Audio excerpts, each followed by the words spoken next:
Hi, everybody. Can you hear me all? Yeah, hello, Mireille. Okay, great.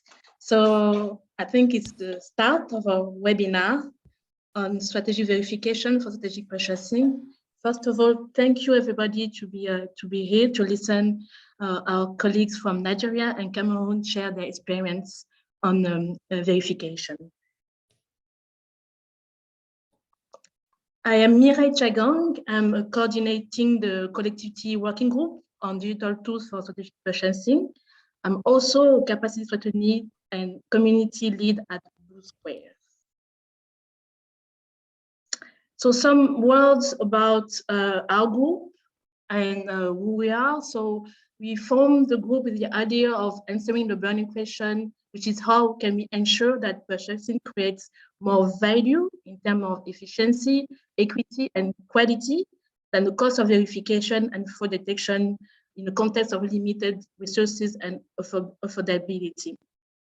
So a group of collectivity experts active in health financing has been formed to reflect on the opportunities offered by digitalization to make the healthcare purchasing function more strategic. We formed that group late in June, September 2021. We started working groups, one on a conference, an international conference that we want to organize in order to reflect on the use of digital tools in the strategic purchasing, and another working group on webinars. So this is why you are here today. We really want to value the knowledge of practitioners to provide local and global responses to the challenge of purchasing, and in the conjunction with communities of practice, national and international institutions.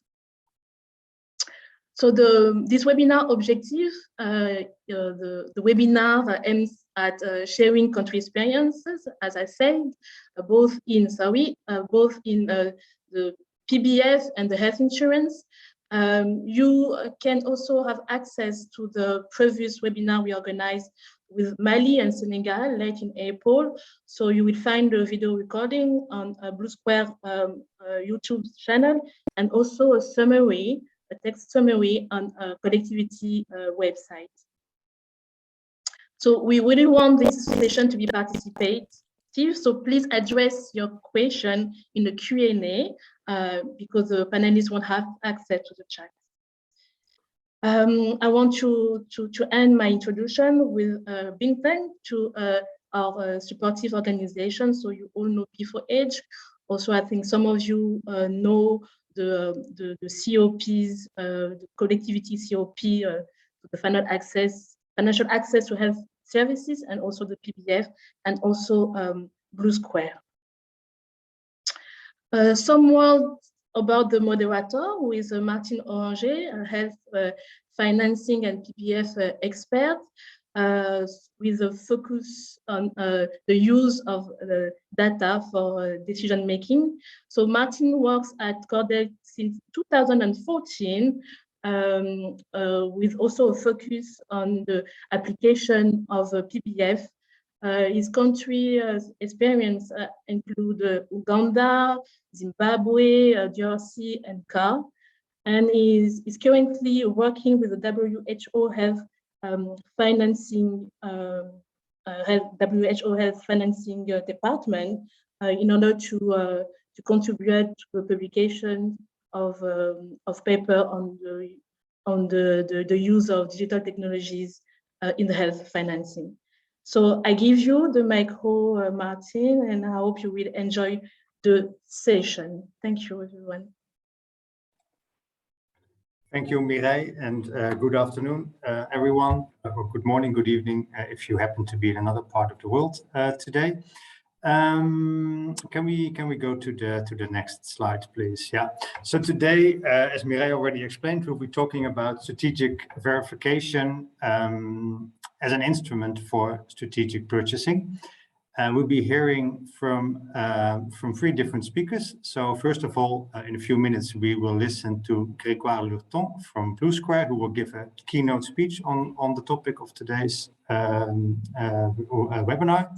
And after that, we will have the country presentations, respectively from Cameroon and from Nigeria. I will introduce the speakers in due course. In between the different presentations, we will have some time to answer burning questions that might raise from the audience. And after the presentations, we still hope to have some time also for debate or questions that might still be up in the air by the end of today's webinar. So we'll hope to have some time for that. And then today also the webinar is supported by Ridhima Sodhi from the P4H Network, who will also help us in the Q&A session. With that being said, let's take a few minutes of time to make sure that we're all on the same page when we're talking about purchasing and about strategic purchasing. Of course, purchasing is an essential function of any health financing system. And one of the challenges that I think we all face in our work is to make purchasing more strategic in order to meet the objectives of universal health coverage of UHC. Next slide, please. So what do we mean by strategic purchasing? That's the only introduction that I'm going to be giving today.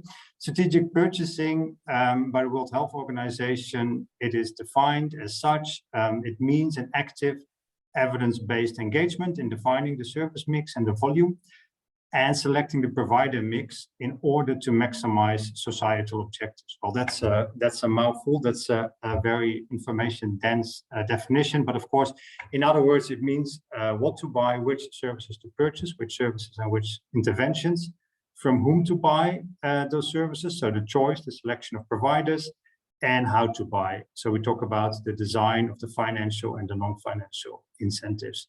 So very brief, strategic purchasing is a strategy to ensure value for money. And in order to be able to ensure value for money, of course, we need reliable data. And reliable data, they are crucial. Well, first of all, of course, in order to be able to pay providers in the first place. If you don't have reliable data, then what are you going to base your payment on? But second, reliable data are, of course, also very important to inform policy decisions, to make adaptations to existing programs, to make sure that we can actually make purchasing more strategic in the future. So strategic purchasing, that is, let's say, the end goal, the end objective that we're talking about. And today we're focusing on the question, how can verification contribute to strategic purchasing? How can we make that process of verification in health insurance schemes or in performance-based financing schemes? How can we make that process in itself more strategic? With that being said, I think we should now go to our first speaker, to the keynote speech, which will be presented to you by Grégoire Lurton. Grégoire is a specialist in health information system who currently leads the data science team at Bluesquare.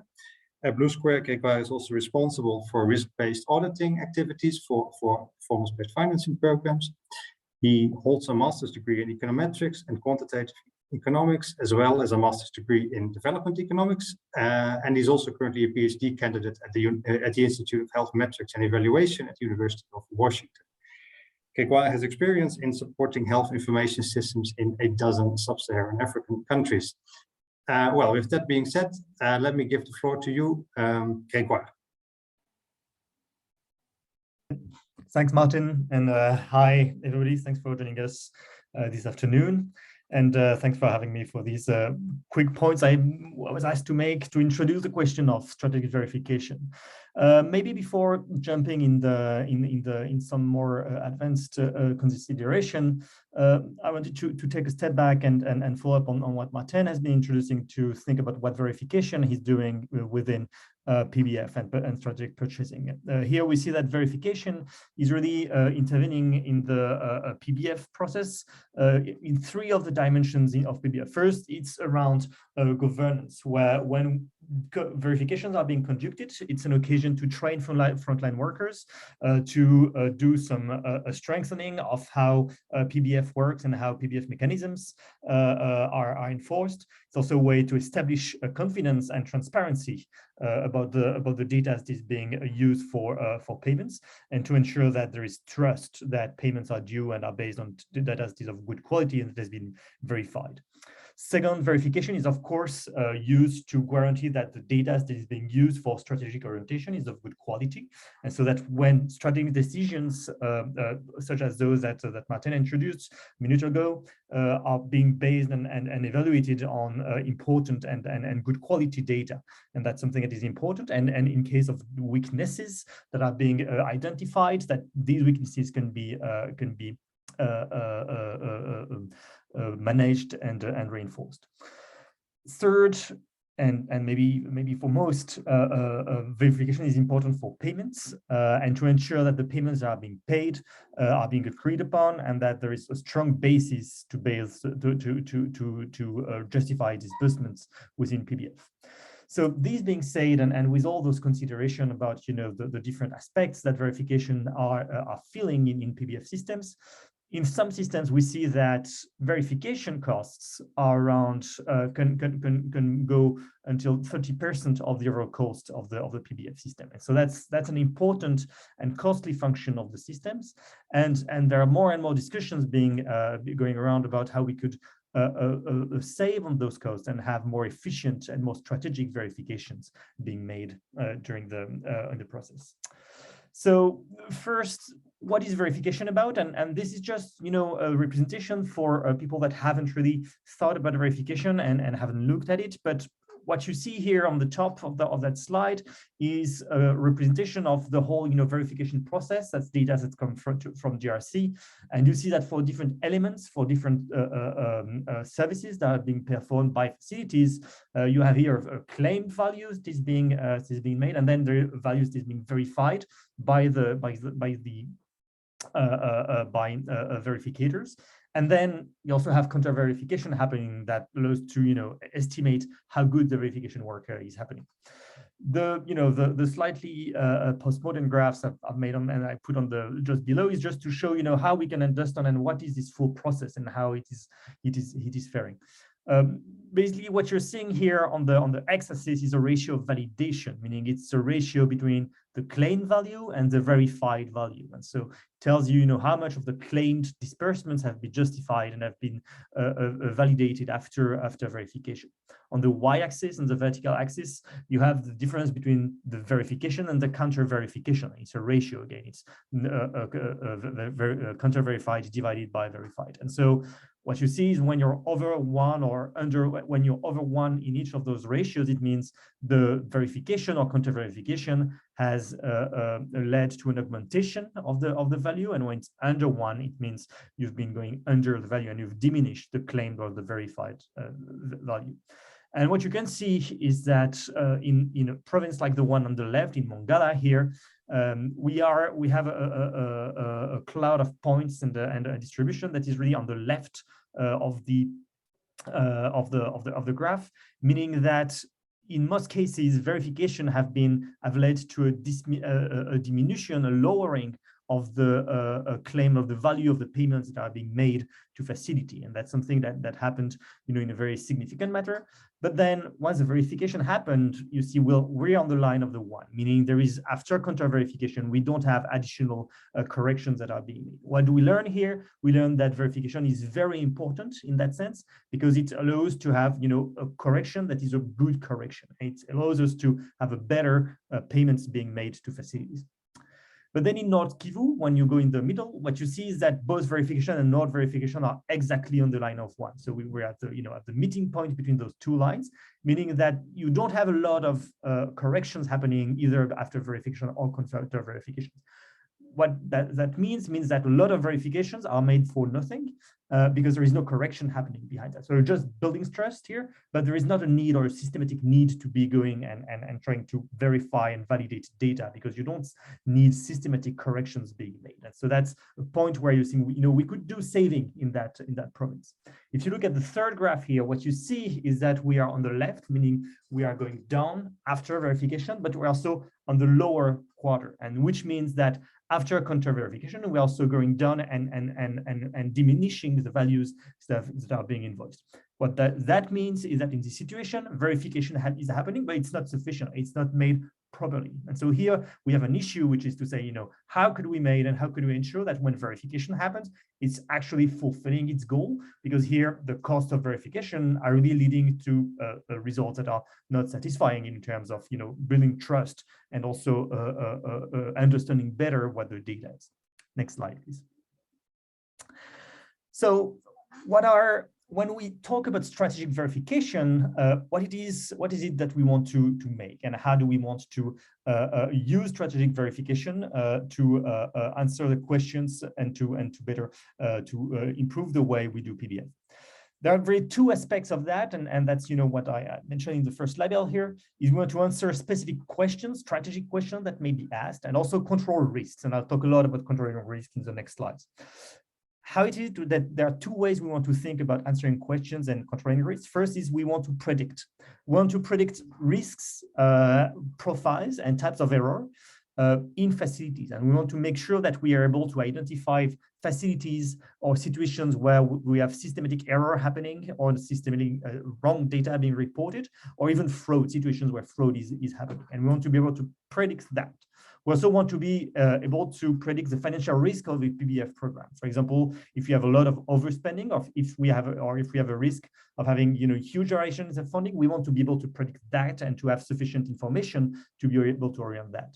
But we also want to monitor the probability that targets are going to be reached. And that's also, a way in which we want to look very closely at the data for verification. Is we want to make sure that the strategic objectives that are being defined by the strategic purchasing system are, have a chance of being reached, and that we are going in the right direction at that point. But the other perspective we may have is not a predictive one, meaning we are looking forward, but it's also reactive. And this is, we want really to very quickly being able to identify and investigate when we see unexpected results. And so we want to send a verification when we think, oh, this facility is reporting results that we think are weird or are not looking as they do usually. And we want to be able to capture that and orient an investigation. We also want to understand why we see facilities over or even underspending their funds, and we want to react to those situations. I want to target strengthening activities showing low performance. So these may, be just some examples of things, or the type of questions we want to answer through verification. But first, the important point here is that we have two ways of thinking of how we want to use verification. First one is to have the predictive value of the strategic thinking, is we want to make sure that we're able to forecast what's happening in the future. And second, we want to be very reactive in terms of monitoring and managing the system and making sure that if anything is going wrong in some place, we're able to react to that very quickly. And those are two different objectives that we want to fulfill. Next. So what are the new opportunities for strategic verification? I won't go into the details of the picture on the right here, but really what I want to underline here is that for the past 5 or 10 years, there has been a huge increase in the availability of data for PBF, but also of verification data, meaning you have a lot of programs of PBF programs that have been collected data, sending teams to verify the data into facilities. And this makes for a backlog of historical data that exists and that allows to understand the relationship between claim data, claim payment, and verified data. So that's really the crux of what I'm showing on the right here, is the ability to test and simulate different algorithms on verification and try to understand what would have happened in the past 5-10 years if we had used another way of doing verification rather than doing systematic verification, for example. And we're able to here use that data to think much more smartly and to have a much deeper understanding of what's happening during verification and how it can be improved and how it can be calibrated to really identify the problems and the issues we want to work with. And so there is a huge data analysis task that is now available and doable because this historical data exists in most countries. Also, we have new capabilities to enrich data and not only stick to the PBF data to think about verification, but we can compare PBF data with other data from other health systems, and we can do matching and merging of different data sources to be thinking about that and comparing results between different sources and triangulating data. We can add data from partners. We can integrate contextual data on rainfall, for example, on meteorological conditions, and see if we don't see any seasonal patterns of disease appearing, and we have a very strong rainfall season. That could be an idea to say, okay, we may want to check if that's actual what's happening, and do we have any issue in detecting malaria or other ailments. So here, the new opportunities to think about strategic verification is really this availability and the techniques that can be applied to this new data that is made more and more available. Next. So, what are the main questions to consider? These being said, when we start thinking about developing a strategic tool, developing an approach to strategic verification, how should we think about it? And that's based on the experience we have here at Bluesquare and on other projects we've led. I think the first thing is really to take the time to talk with partners in programs and to think, what is it we want to achieve with verification? What is the main goal of the verification? Is it governance? Is this really have a good understanding of the quality of the work that is being made, to make sure that we have a good monitoring of people in the field? Is it to have that type of verification and control? Or is it training? Do we want to target places where we think we have weak performances and we want to take an opportunity to train teams in the field? Or is it just management of the system? And do we want to make sure that we have regular points and regular visits to facilities and have a good handle on what's happening? And so having those are very different goals, and I think sometimes it's not always clear what it is we want to achieve through verification outside of just validating data. That's the first point that we need to clarify and to think through with different systems. Second is, what are the risks that we want to mitigate? And that's a key point. When we think and when we talk with people working in PBF, we identify a lot of different nature of risk. We have financial risk, that I already identified. I mean, we don't want to have to be overpaying, a huge amount of money because data is weak. But also we don't want to be spending too much money in verification. And so we want to mitigate the risk of having a budget for a PBF program that goes out of hand. Or we may want to mitigate, and that's not the same thing, we want to mitigate fraud, the risk of fraud, which is just people, having bad intentions, and that may not be the same as financial risk. That you could have a fraud that is very minor in financial terms, but you want to address it in a systematic way, and so that's different. You won't be thinking about it at the same time. Or do you want to mitigate the risk of bad results and be here targeting facilities where you'll have issues in terms of performance, in terms of capacity, in terms of service provision, and that's a different thing that you'll be looking into. Okay, and so here, once you have made those decisions, once you have a clear sense of what it is you want to achieve through validation, through verification, what is the strategic goal that you want to address through verification, that's where you can start thinking about the best strategy to align those different efforts and to think in terms of algorithm of sampling strategies to be orienting your verification. Next. So there is also another question to think through. It is, what type of model do we want to use? I just, giving here visuals for 3 types of model that you may, have encountered in your practice. First is risk, putting facilities in categories of risks. That's an exercise that had been in some time ago. You had facilities that were classified as red, orange, or green based on the level of risk, the level of financial amounts that was spent in facilities, and then based on those class of risks, you could have a different probability to be verified, and you had a sampling strategy that could be implemented based on those different aspects.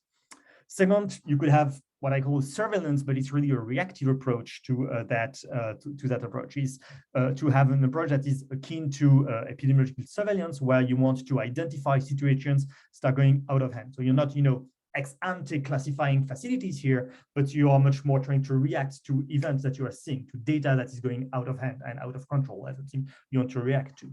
But you have a third approach that is normative, which is more you want to compare facilities between each other and saying, oh, this facility has a profile that is very different from the others. It's having a lot of deliveries, but it's not doing any vaccination, for example, or this kind of things. And you want to have this kind of normative approach that allows us to compare facilities with each other. And you could just say, okay, I'm going to go verify facilities that don't look like the other, and I want to target those facilities. Next. So, as a an approach to that and a conclusion to my keynote here, I think the advice and very opinionated advice I would give to think about strategic verification is, first, as I already said, take the time to understand and describe what the programs want to achieve. So understand what are the risks that we want to be taking into account, what it is that we want to mitigate, what it is that the funders want to mitigate, talk with different policy makers, and also what are the priorities, what are the things that want to be acted upon. And second, differentiate risks. Why do I talk about differentiating risks? Is because we've seen in a lot of situations it's hard to have a discussion where we prioritize and we say, okay, we want to mitigate financial risk, and we don't care too much about or we want to worry a bit less about results risks, and risks may not be correlated or may be correlated in some situations, and so you can't really minimize all of them at the same time, and you have to make choices and to prioritize, and that's something that is hard to do, and it requires to have first a good understanding of how the risks interact with each other, and second, how it is that we can measure each of them and address them. Last, and that's I think the key point here, is to make a good approach and to make a good sampling strategy and to implement a good sampling strategy. What we want to be doing is also not think about pre-thinking and implementing the best system ever, but we want to think in iterative way, and maybe start with something that is very simple, very small, and then improve, evaluate, think about what you've been able to detect or not. Maybe have an approach where you have part of the of your verification that is completely at random, and another that is more strategically oriented. And very approaches and models come to webinars like the one today, where you hear from other experiences, and there is not one best way to think about it, and it's really about building approaches, understanding the priorities, understanding the data that we have, and building a technical approach progressively. I think that's my conclusion, and thank you very much for your attention. Looking forward for your questions. Thank you very much, Grégoire. I think that was very informative and very interesting, and I think one really critical question that you're posing there, and which is, well, I dare to say, which is not always given the attention that is needed, is what exactly are you doing verification for? Why do you want to do verification? What is your main objective in doing verification? It seems very obvious, you want to reduce data discrepancies, but which ones are important? Is it about fraud? Is it about financial risk? Is it about just getting the data right? Because in that case, you also want to get the discrepancies of 1 and 2 right, whether it's 17 or 18, which is not necessarily the case if you're just focusing on fraud. I think that was very informative. I'm seeing that I think we have a question that's coming in through the chat. I would invite everyone, if you have a question, please do so through the Q&A functionality of this webinar, because that's where we are going to be monitoring the questions. So if there are any specific questions at this point in time, I think there is a question. Okay, this is one exception that I'm making. I'm now reading it from the chat, but from now on, please do it through the Q&A. There is a question from Grégoire Lurton, which reads, if you could please elaborate the surveillance and the normative aspects while setting the objectives of verification. I'm not sure if the question is fully clear. to you now. Otherwise, we could perhaps ask the participant to clarify the question. But this is a question that we have based on your presentation. Yes, I think I can address, you know, the crux of it. I don't know if we could come back 2 slides ahead. Sorry, 2 slides back, Mireille. That's something you can do. Oops, no. Sorry. The way around.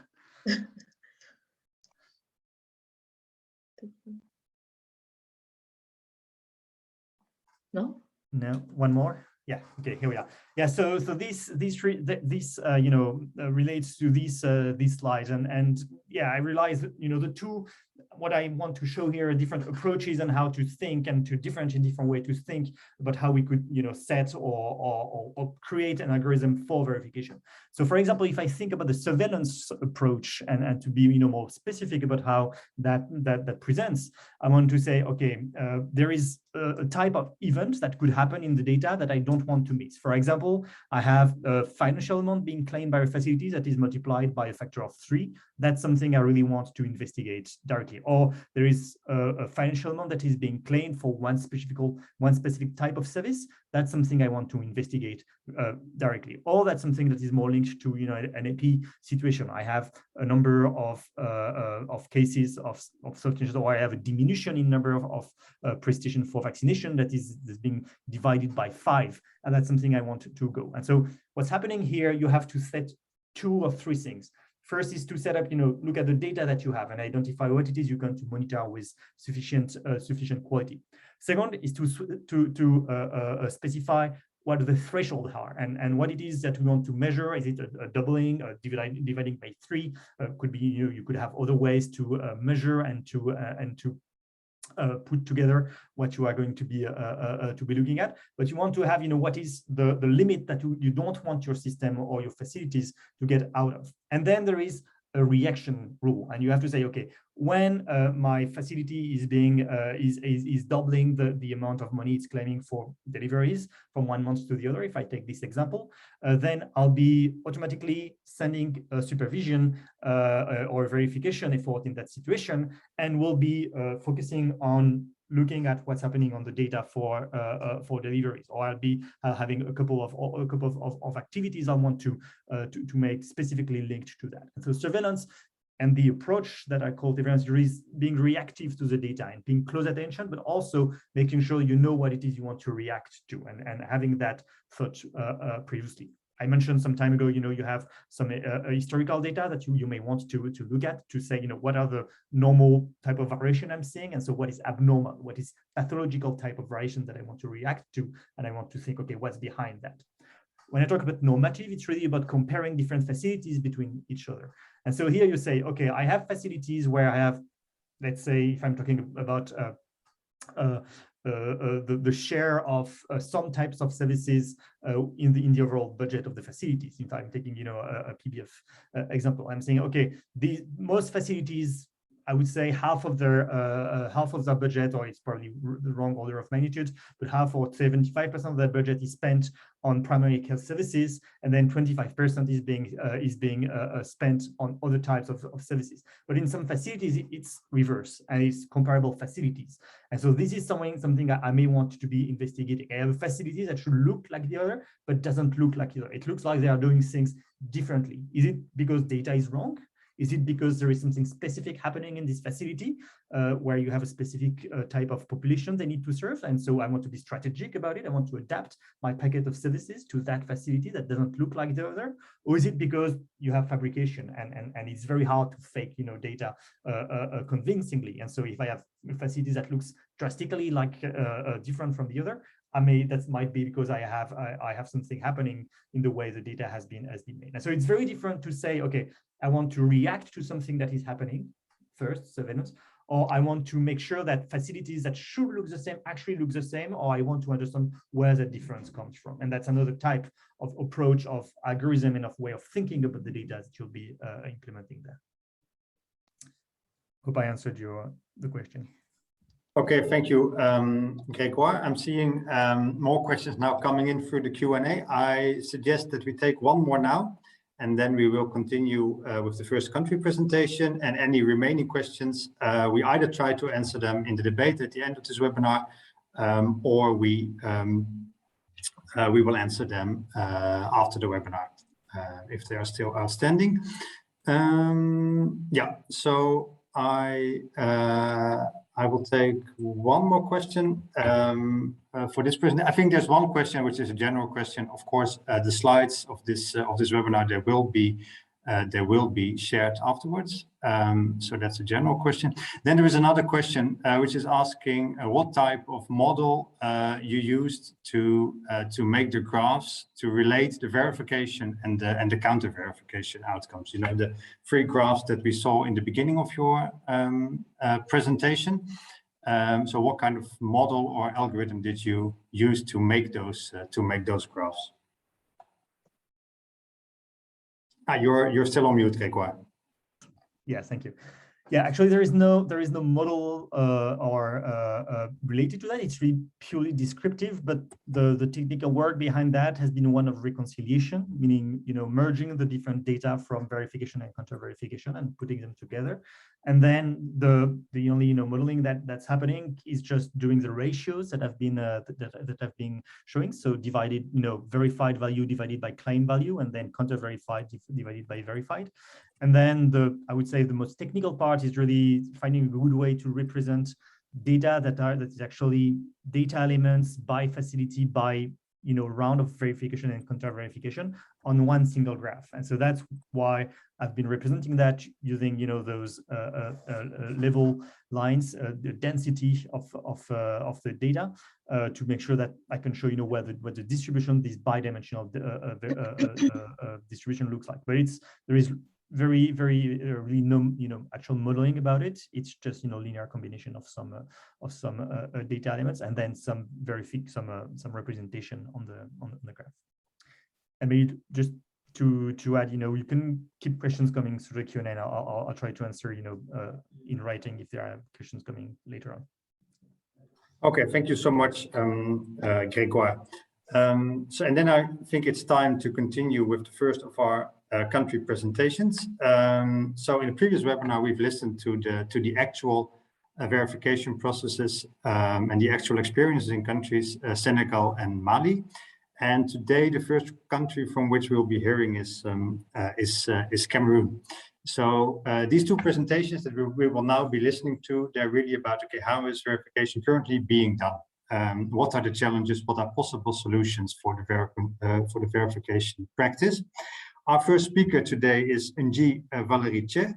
Nji Valéry is a health system strengthening specialist with over 8 years of experience in results-based financing, design and implementation, both in Cameroon and in Nigeria. He holds a master's degree in public health, and he is currently a final year PhD candidate at Texila American University. He has served as a technical advisor with Oxford Policy Management and the National Primary Healthcare Development Agency in Nigeria, supporting the implementation of results-based financing in Nigeria. And in Cameroon, he has worked with ADES Iresco also as a PBF data manager. Valéry today will speak about the practice from his experience in Cameroon. Okay, very pleased to have you. And then I'll give the floor to Valéry. Okay, thank you very much, Maarten, for that introduction. Like you said, my name is Nji Valéry CHE. I'll be presenting for Cameroon. So I'll be presenting on strategic verification for strategic purchasing, the experiences from Cameroon. For this presentation, we are going to have the following outline slide. Yes, so for looking at the demography of the country in 2021, the country had a population of about 27 million inhabitants slide, and we have the other demographic profile as a projected slide. So in Cameroon, we have different health financing schemes that exist. We have subsidized healthcare, we have performance-based financing program, we have mutual health organizations, we have the voucher program, private health insurance, the national health insurance scheme, and we have out-of-pocket expenditure. So we see that out of these 7 schemes, out-of-pocket expenditure really accounts for 72% of the total health expenditure in the country. So for this presentation, I would be focusing on a performance-based financing slide. So looking at the verification mechanism in Cameroon, we have quantity verification, we have quarterly quality assessment, we have quarterly community verification, which is also called community client satisfaction survey.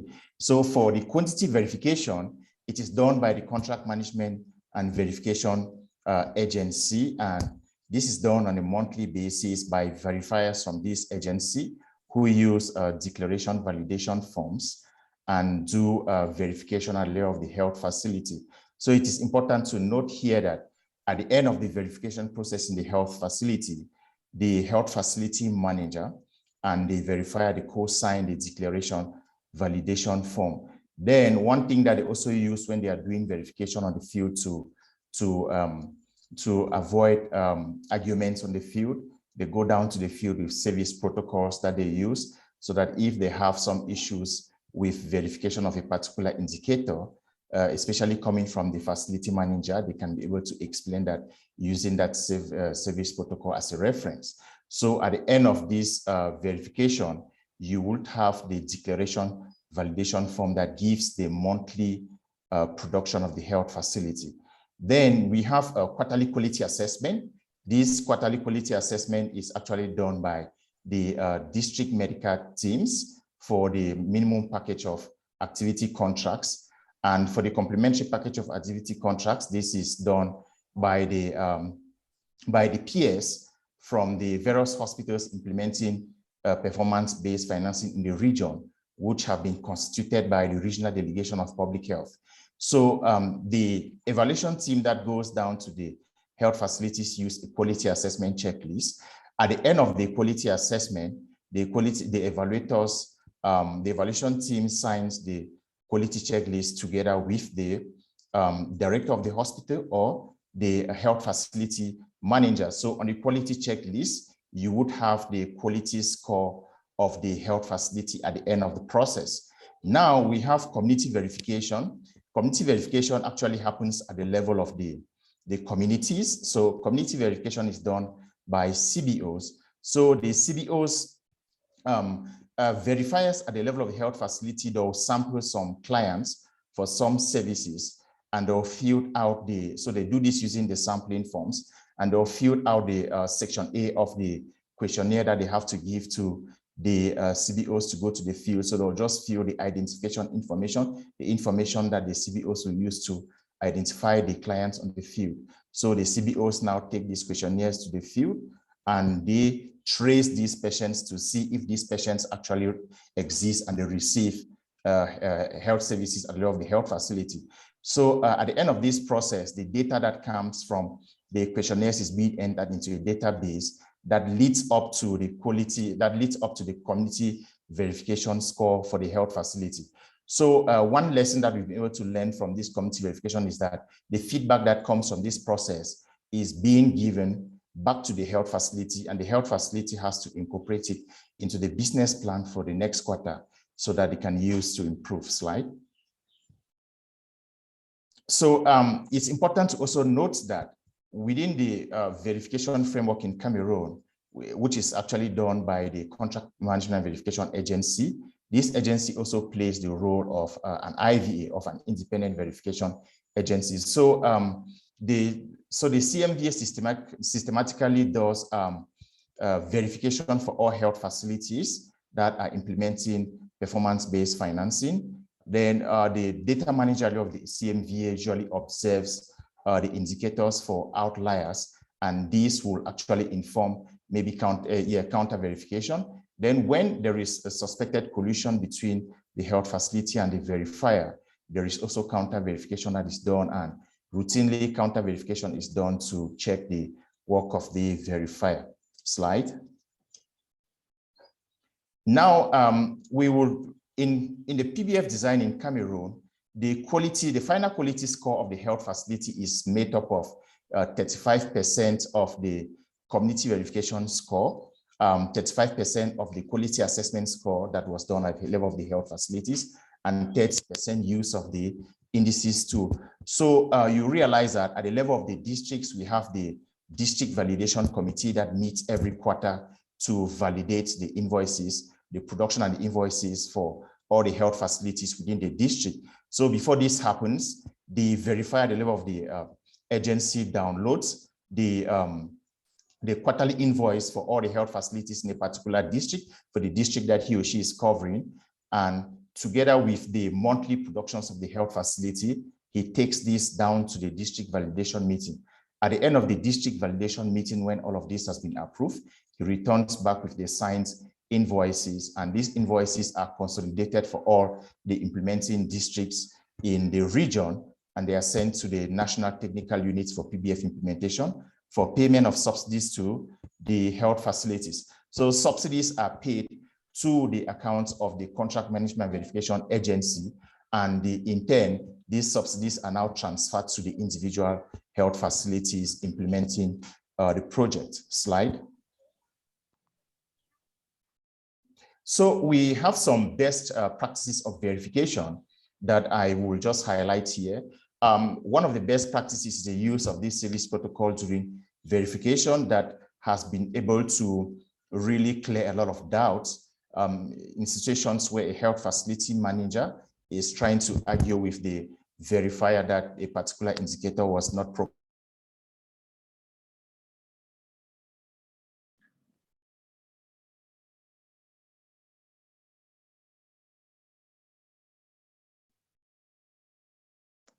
It seems we're losing the connection there. It's not me. Okay.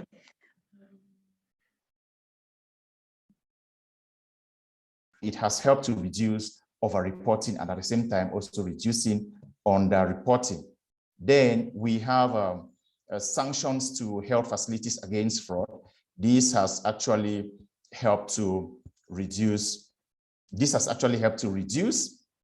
fraud at the level of the health facilities. We also want to think that one of the best practices of verification is the contracts which is being signed between the CMVA and the health facility and the various implementing health facilities that has really that defines the service packages that these health facilities have to declare. Then we also have the declaration validation form, which is co-signed by the verifier and the health facility manager, actually validating what the facility, what the verifier has been able to do. Slide, please. So we also have some benefits of verification. Verification has actually helped to improve the data that is reported on the National Health Management Information System at the level of the health facility. Then we see that this verified data is used right at the level of the health facility in making decisions like development of the business plan of the health facility. And this verified data is also used at the regional and national levels. So with this verification, we see that verification has been able to create a system where there's a lot of trust and there's a lot of transparency in the data that is being reported. Slide. Yeah, so some of the challenges of verification, we have fraud. Fraud actually mutates in PBF because there are some unscrupulous health facility managers who really want to still do fraud even when they have been caught. So we think that that's one of the challenges. Then we also have poor documentation where most of the health facility managers, they don't really, the consulting nurses and doctors don't really take time to fill the various column headers in the registers that they use at a lot of the health facilities. Then we also, but this has been able to improve with coaching and mentoring from the verifiers. Then we also have situations where there is counting from serial numbers in the registers rather than counting the actual patients. Most of the data managers of the health facilities account from the serial numbers. Then we have poor storage of registers, the HMIS registers at the health facilities. You go to some health facilities, you see that these registers, some of them are torn, but this is also improving with coaching and mentoring from the verifiers. Then no review of invoice after compilation of claim by the health facility managers because of too much workload. They don't really take time to go through what the data manager has been able to compile at the end of the month. So you find some errors. Slide, please. Okay, so currently now we want to look at the perspective of strategic verification for strategic purchasing. And currently in the country, in the east region of the country, we have a pilot study which is underway. And this study is to computerize the management information systems at the level of the health facility. So we want to think that if this eventually happens, we are suggesting for interoperability between the National Health Information System and the Open RBF portal, because the Open RBF portal does a lot of things. It generates consolidated invoices for the various health districts implementing PBF. It generates trend curves of quantity and quality, which the National Health Management Information System may not be able to do. We also want to suggest the use of smartphones at the level of the health facility for verification, because with these smartphones, you have applications installed like the Open Data Kit, which will actually indicate with the GPS in place, you actually indicate if verification was done at the health facility. Then at the policy level, we want to suggest that there should be routine monitoring of indicator coverages at the level of the CTN, and this will be, and once this is done and we realize that most of these indicators have attained their coverages, then the funds for these indicators or the unit fees of these indicators now can be directed to poorly performing indicators, so that you can also have, this will help to improve on strategic purchasing. Then we are also suggesting risk-based verification, where health facilities can be categorized according to level of risk, low, medium, and high risk. Those high risk health facilities, now verification could be done for those health facilities on regular basis, while for the medium and low risk health facilities, just periodic verification can be done, and this will help to reduce on the verification cost, which was highlighted by Lurton a while ago. Slide. So we want to think that with digitalization of the strategic verification process, this will really help to enhance strategic purchasing and will also increase value for money within strategic purchasing. So thank you very much for your kind attention. I'm open for questions and responses. Thank you very much. Okay, thank you very much, Valéry. I think you've really brought us up to date with how PBF and how verification functions in Cameroon, some of the challenges that you're facing there, and some of the ideas that are currently on the table, how those challenges could be addressed. We will now first be taking some questions about your presentation before continuing to the next presentation about Nigeria. And for that, I will hand over to Ridhima Sodhi, but not after first having introduced her. So Ridhima is an economist, a data scientist, and a policy professional with experience working and collaborating with academic, governmental, public, and private organizations. And currently she is engaged with the P4H Network at the World Health Organization and supports their work on health financing and on data. Ridhima has an MA degree in economics and a Master of Science degree in public policy, and is also a former associate research scientist at the New York University. With that, let me give the floor to you, Ridhima. Thanks, Maarten, and thanks, Valéry, for this very, very interesting experience and presentation. And we already have, more than a couple of exciting, interesting questions. So I'll club two of them. So the attendees are asking that, based on your experience of working with the PBF system in Cameroon, what are the challenges you have faced? And also, can you also mention a little bit about what measures you have taken to make this process more sustainable, because that is the #1 challenge in other countries as well? Yes, I think, like I mentioned in the presentation, I think one of the major challenges is fraud with PBF implementation in country at the level of the health facilities, because the health facilities know that when they have huge data, that is also going to correspond to a lot of subsidies coming to the health facilities. So within the PBF design and in the contract of the health facility, there are sanctions for fraud. There are very strict sanctions of fraud which are applied for all health facilities that are actually caught in fraud. To the next part of the question, which is talking about sustainability, I think the major issue about PBF is sustainability in most of the countries because like in Cameroon, PBF is funded by the World Bank, but we want to think that there is the Ministry of Finance. I think like in the littoral region, you know, the payments now made to the health facilities in the littoral region are coming. That is this region actually. So the payments actually come from the central technical unit and goes to the health facilities, but the health facilities really have to respect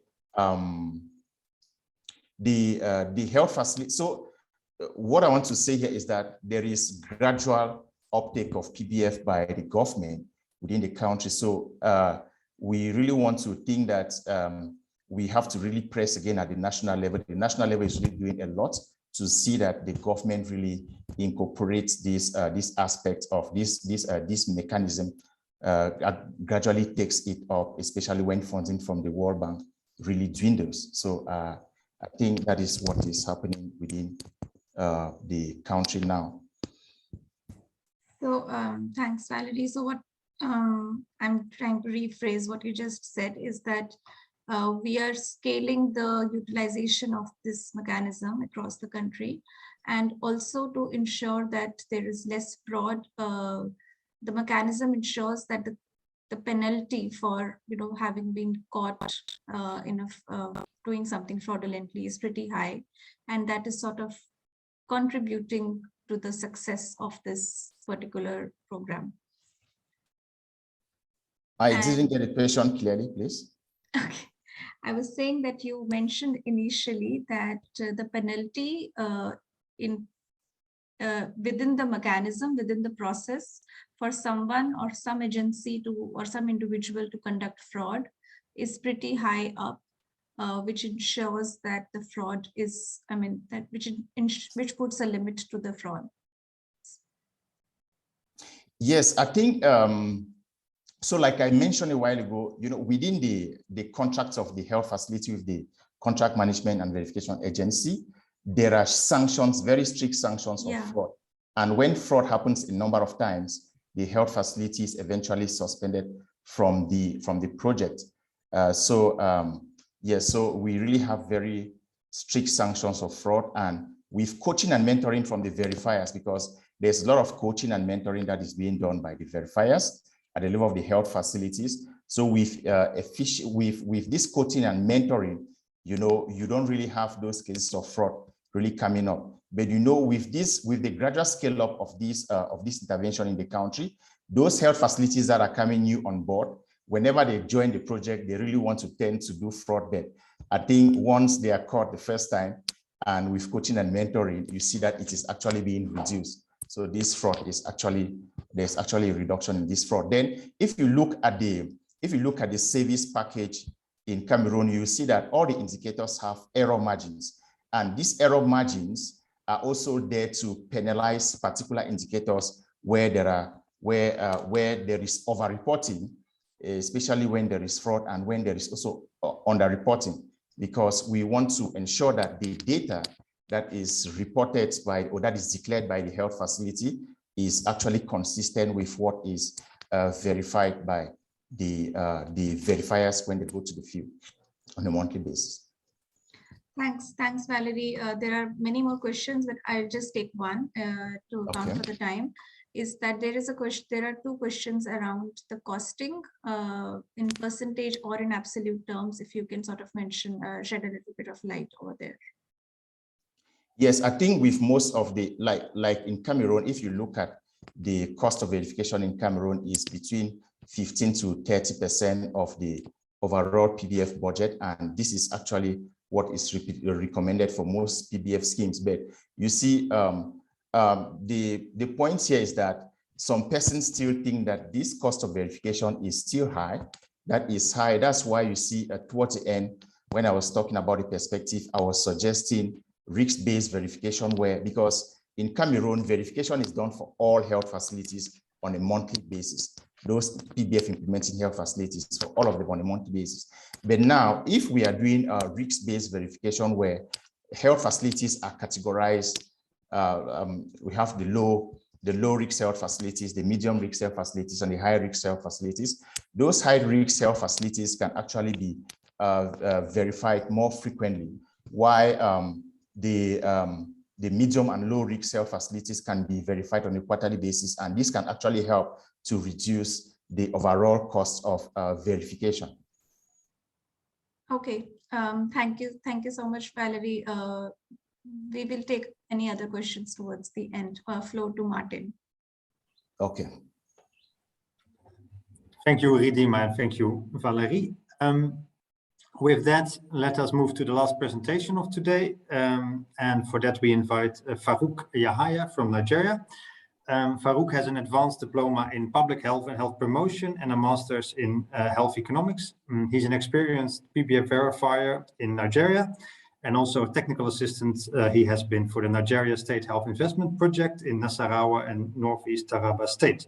He has worked with the Nasarawa state government, with Oxford Policy Management, with the Health Strategy and Delivery Foundation, and currently he works as a freelancer, specifically in the field of results-based monitoring and evaluation. So Faruk will speak from his experience in PBF on Nigeria. Okay, the floor is yours, Faruk.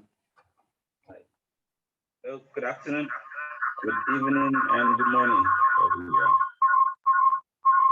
everyone. Okay, can I ask everyone to mute their mics? Right.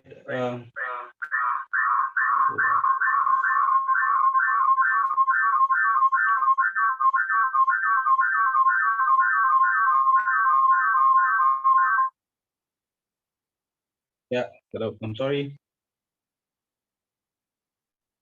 Right, I'm going to be talking about my experience from Nigeria, looking at the overview of the Nigerian Fragmented Health System and Financing Scheme.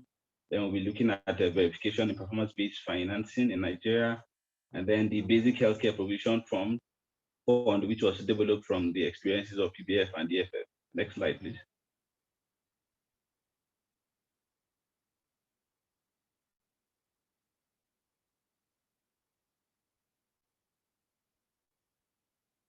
Yes, we have certain fragmented health financing schemes, which are the National Health Insurance Scheme with the 20% coverage of federal civil servants, private health insurance, the recently launched community health insurance, out-of-pocket payments, deficit financing, which was used to fund for COVID-19, tax-based revenue from government, input financing, and then donor funding in the context of the World Bank financed performance-based financing project. Next slide, please.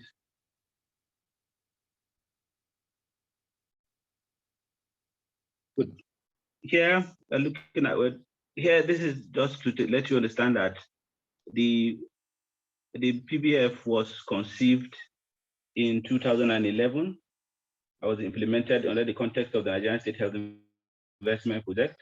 And then the idea of the project was to test for the effectiveness of result-based financing using PBF and DFF in comparison to see how it can have an effect on our infrastructure and to reduce drug drought and to strengthen the health system, with verification at the cornerstone of the PBF project. Next slide, please. Yeah, this slide is looking at verification in Nigeria. We have basically two forms of verification, for quality and for quantity. And then the quantity verification is done monthly, while the quality verification is done also at the end of the quarter. Then a counter verification for the quality is done 2 weeks after the initial quality assessment by the primary healthcare department, while the counter verification, that is community client satisfaction survey, is done at the end of the quarter by a contracted firm, independent verification agents. Next slide, please. So these are the benefits of the PBF and the cost of the implementation. It brought about improved governance and accountability. promotes the inclusion of the community and strengthen the community voice in the participation, and then also brought about collaboration between policy makers at various sectors in the course of the implementation. And another point, its data quality was improved through digitization, because the Nigerian government contracted the Bluesquare to actually develop the open data kit, which was tried to be synchronized with the DHIS2 in order to ensure effective data upload from the facilities to on the electronic dashboard. Next slide, please.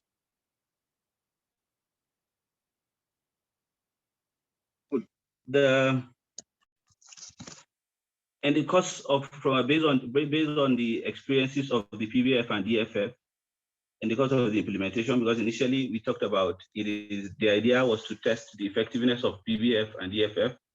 In the course of the implementation, the Nigerian government realized that after the impact evaluation, realized that decentralized facility financing was more effective in the Nigerian context than PBF.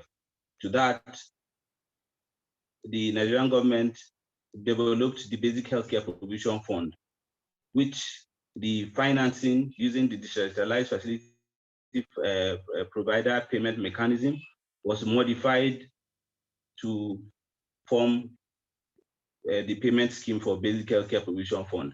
The idea is to make funding available for primary healthcare and then to fund for basic medical emergencies and to treat for public health emergencies. Next slide, please.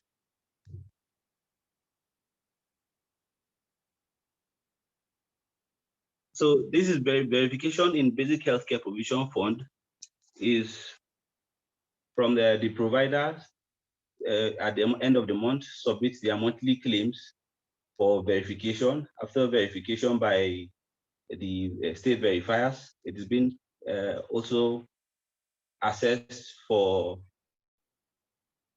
by the third-party agents to find out if truly persons who were claimed to have access healthcare service in these facilities do exist.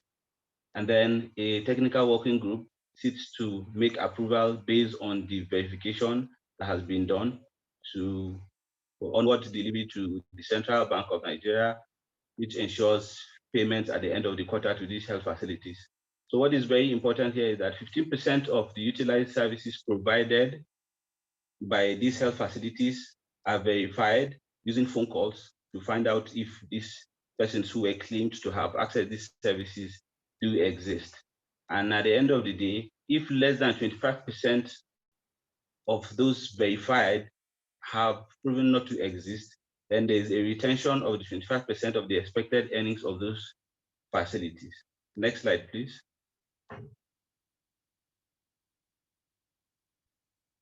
Good. Here, this slide is looking at the comparison based on the lessons learned from PBF to the now Basic Healthcare Provision Fund. In PBF, there's a defined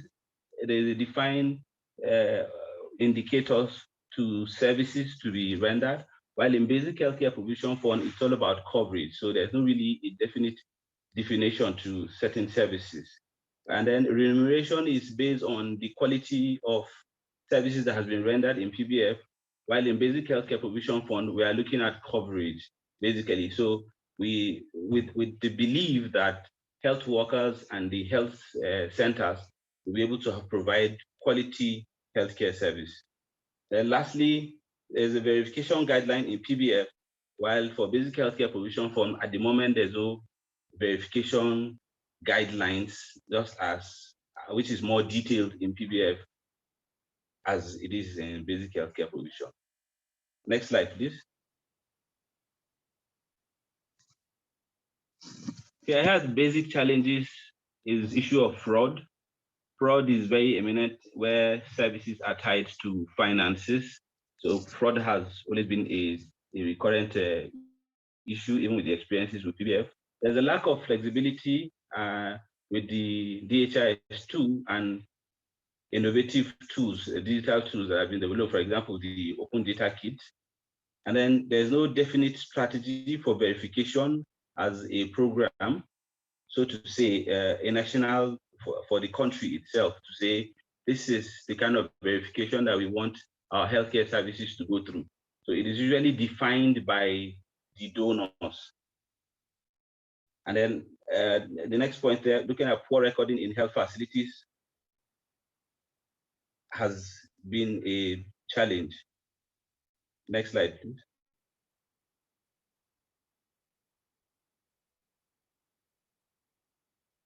Yeah, this slide is also just to add to the previous slide we just looked at, looking at improving data quality, designing and applying sanctions for prosecution for frauds.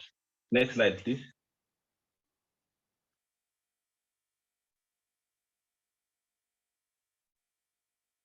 So in conclusion, verification isn't a national strategy tool embedded in the Nigerian health system, but could be pushed needed to strengthen the quality of data to inform strategic position in a bid to harmonize the already fragmented health system. And again, verification have been utilized in PBF and DFF projects from which the Basic Healthcare Provision Fund was developed, and could really be a game changer because a lot have been learned, and that is what led to the government developing its own healthcare strategy in the bid to achieve the universal healthcare coverage. This presentation is also developed from the experiences of Basic Healthcare Provision Fund. However, I want to leave us with a question which we can review together. How can verification be embedded in national health guidelines to be utilized by INGOs, multilateral organizations that bring in funding to improve financing and strategic protection for healthcare? Thank you for listening. Okay, thank you, Faruk, for explaining us the situation in Nigeria. In summary, I think what the most important message that I'm taking from your presentation is that we previously had a performance-based financing scheme in Nigeria with quite strict verification guidelines for cases to be considered verified and validated. But then the PBF scheme, it was succeeded by the Basic Healthcare Provision Fund, which actually has different verification guidelines, a lighter verification process.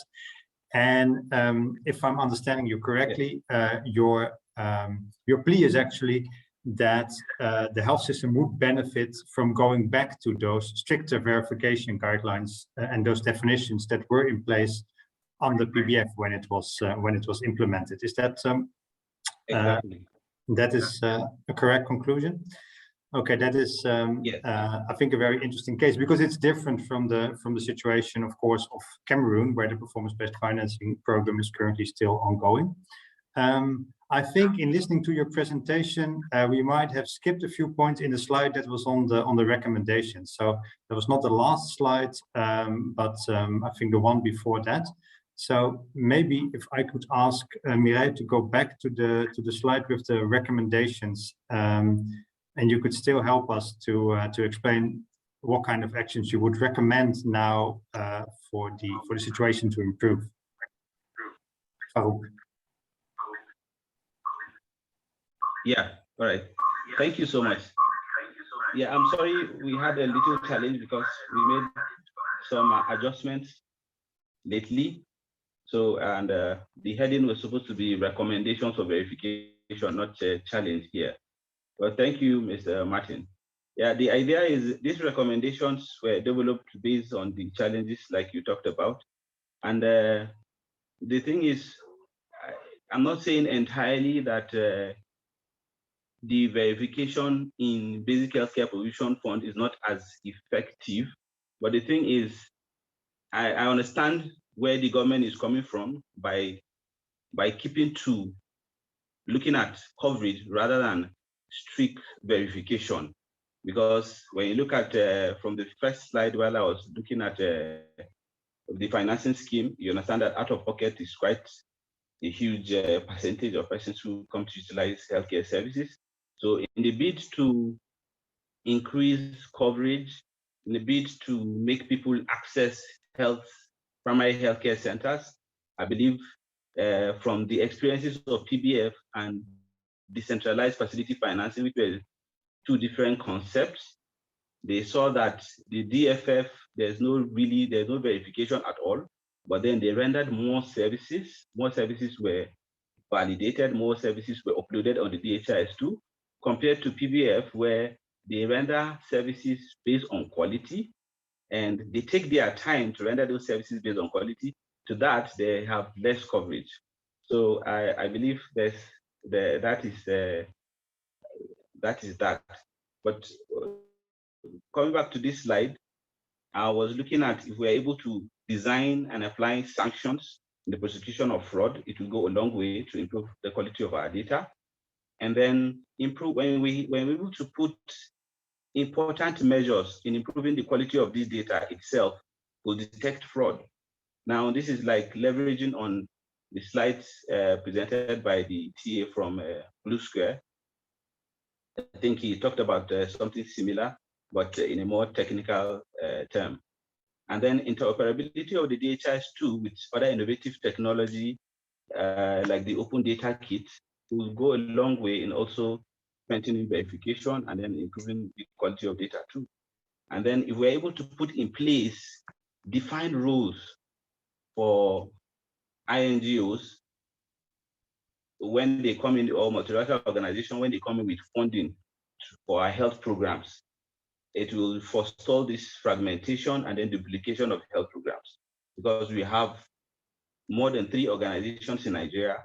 All of them are working towards maternal and child health using different data, using different verification tools. So these health centers are overwhelmed too. So that also affects the quality of data that is coming out of this health facility. Thank you. Okay, thank you, Faruk, for that addition. And with that, I can imagine that we also have some questions on this presentation. So with that, I will give the floor again to Ridhima for the Q&A. Thanks, Maarten, and thanks, Faruk, for the wonderful presentation and also answering one of the many questions. There are a few questions which we can ask all of the panelists over here, but one is specific to Faruk, is that I need to know more about the use of phone calls for benefits verification. So perhaps do you have experience in the using phone calls for verifying benefits, Faruk? Do you want to respond to this question? Okay. Yes, it's quite interesting. I told you I was a verifier too. So sometimes we render technical assistance to the community during the implementation of the community client satisfaction survey, that is third-party assessments, where the IVAs are given information of these clients who come to access services in the health facilities to find out if they really existed or they attend the facilities. So the idea is for every patient who comes to the health center, he registers his name, his address, and his phone number. So many a times when you go to these same addresses, you don't meet these clients. So you put a phone call through using certain protocols to put the person at ease, to let him understand where you are coming from and why you are putting a phone call through. And then you set an appointment to meet that person. But the idea of the government trying to relying on only phone calls here is to also save cost of transportation, because I told you they are learning from the experiences of PBF and DFF. But it's quite expensive paying for verification, because as verifiers, your salaries is there, allowances are there, and then you travel, you spend, for example, 10,000 naira to go to a facility in hinterland. And then when you verify the services in the health facility, you see that the facility has only made 20,000 naira. So you can imagine the loss. You're spending 10,000 naira to visit a facility to verify its services, and it's producing services worth value of 20,000 naira. So I believe they are looking at cost there.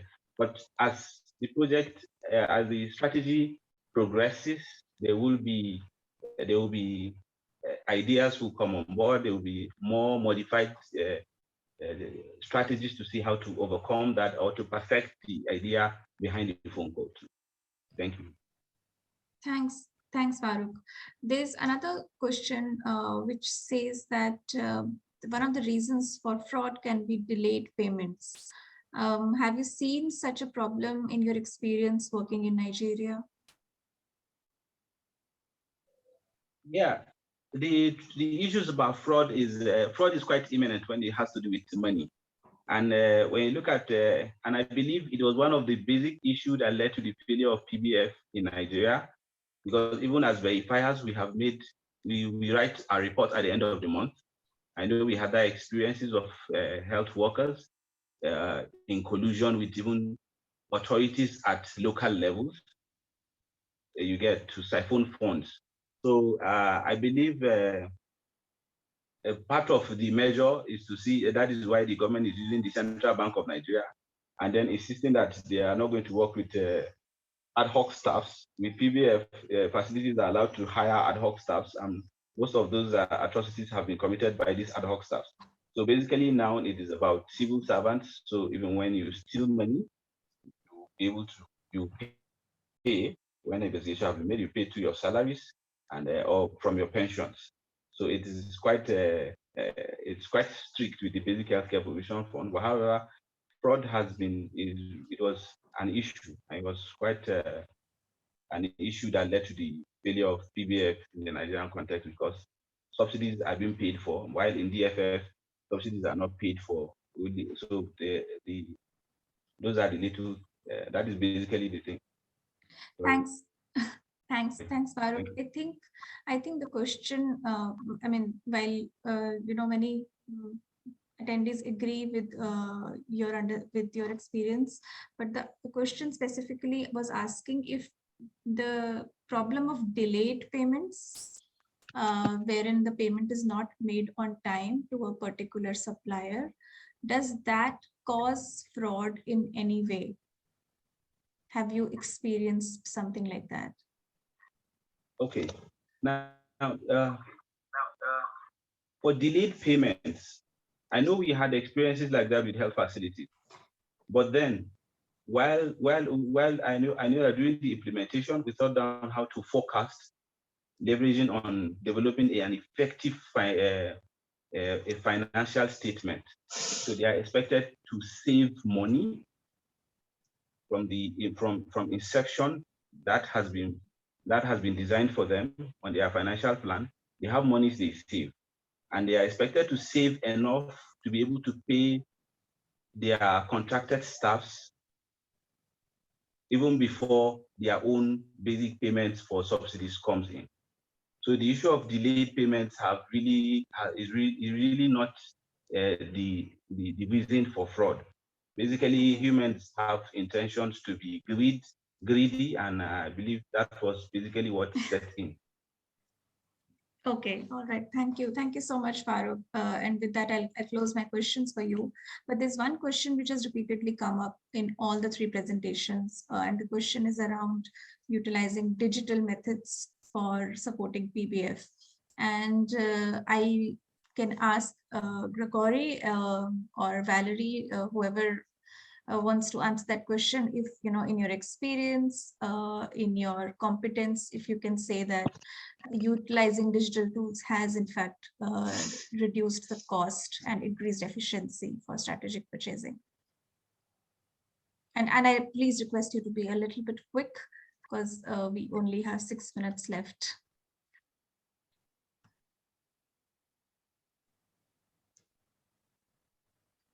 Okay, Valéry wants to say something. Yes, like, okay, I'll take the context of Nigeria, where the system was, where we had the DHIS2 platform that was initiated towards the end of the project. And with this, you discover that health facilities could actually do reporting right from the health facility, so they did not have to fill out hard copies of declaration validation forms, sent to the contract management and verification agency before the verifier picks it up from there and goes back to the health facility. So there was real-time data entry at the level of the health facility, so the verifier now could only just download this at the level of the agency and take it down to the health facility. So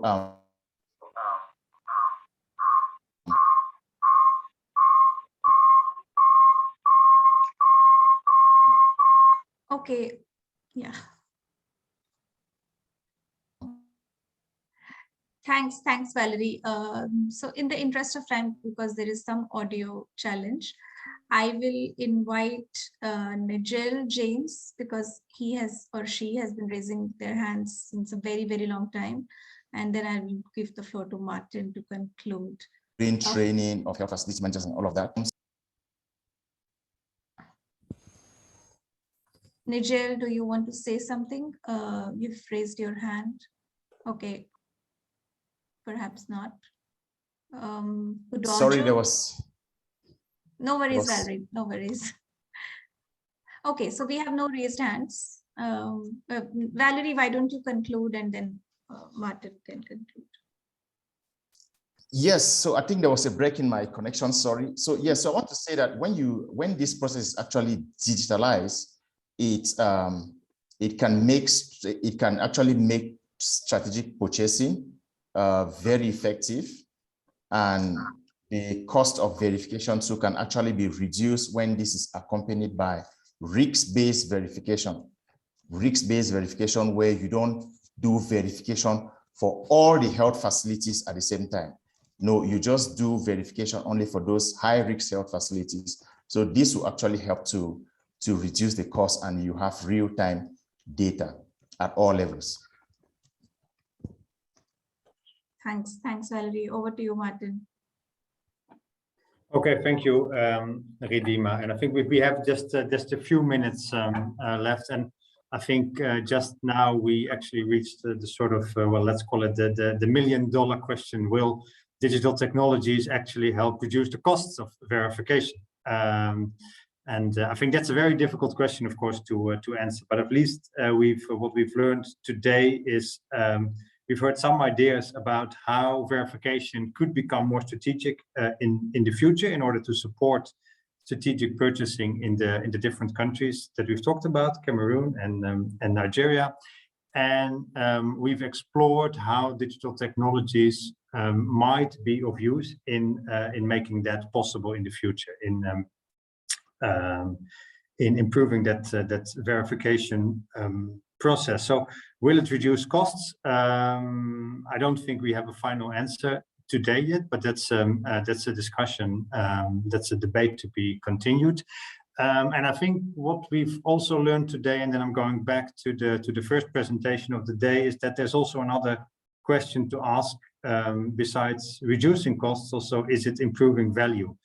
Maybe in other ways, going beyond cost reduction, verification can improve value. I think what we've learned from Grégoire in different ways, but in order to measure value, and that's what I really took also from today, we need to first define what we actually expect from verification. What is the exact objective of verification? And as I already said earlier, that's maybe a question that is not always answered up front. It's more of an iterative process where we find out over time what verification can do and how also that can be refined over time. And that's the process I think that also Faruk was referring to in the Nigeria experience.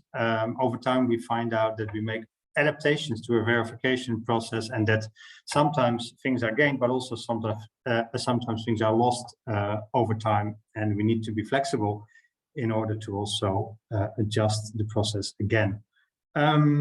With that being said, I think I will give the floor now to Mireille for the very last minute of this webinar, also to tell you a little bit about the way forward for this group. Thank you, Maarten. Thank you, everyone. I think everything has been said, so I don't have much more to add, except that we are having another webinar, this one in French, in that series, where we will be presenting the Burkina Faso and Burundi experiences. And also, you will be, I will be sending to you a questionnaire So can you please take some time to fill in? It will help to enhance the content. Thank you, everybody, and I wish you a good evening, a good afternoon, and a good day. Thank you. Thank you, Mireille, and of course, a big thanks to all of the speakers that we had today, to Grégoire, to Valérie, to Faruk, and also thank you to Ridhima for her support in the Q&A process. So thank you very much, and see you next time. Yeah, thank you, guys. Thank you.